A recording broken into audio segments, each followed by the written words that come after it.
अस्सलाम वालेकुम दोस्तों, आज 14 जुलाई 2026 बरोज मंगल है।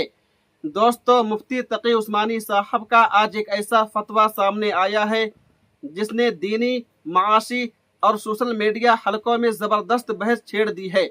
बाज़ लोग उस फतवा की तायद कर रहे हैं, जबकि कुछ हलकों की जानिब से सख्त तनकीद भी सामने आ रही है।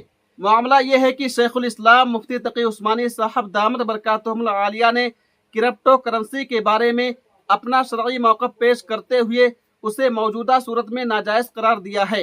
इस फतवा के बाद मुख्तलिफ हलकों में बहस का सिलसिला तेज़ हो गया है और बाज़ अफराद ने सोशल मीडिया पर मुफ्ती साहब को तनकीद का निशाना भी बनाना शुरू कर दिया है। दीनी माहिरीन का कहना है कि किसी भी मुफ्ती या आलिम दीन का काम लोगों की ख्वाहिशात के मुताबिक फतवा देना नहीं है, बल्कि कुरान और सुन्नत और फ़िक़ही उसूलों की रोशनी में शरई हुक्म बयान करना होता है।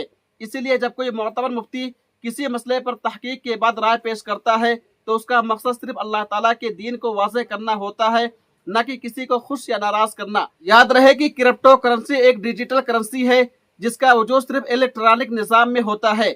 उसके नोट या सिक्के आम करेंसी की तरह मौजूद नहीं होते, बल्कि खरीदो फरोख्त मुकम्मल तौर पर डिजिटल प्लेटफार्म पर अंजाम पाती है। इसी बुनियाद पर मुख्तलिफ अदवार में दुनिया के कई उलमा ने इसके बारे में मुख्तलिफ आरा पेश की हैं।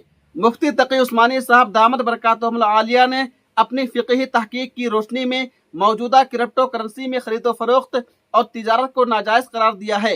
उनके इस फतवा पर जहाँ बहुत से उलमा ने इत्तेफाक किया, वहीं बाज़ अफराद ने इख्तलाफ भी किया है।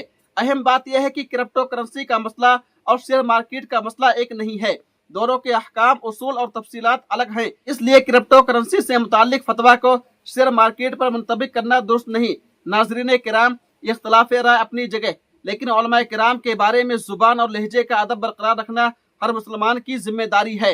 अगर किसी मसले में इख्तलाफ हो तो वह इल्मी अंदाज में होना चाहिए, न कि तानो तशनी और गुस्ताखी के जरिए।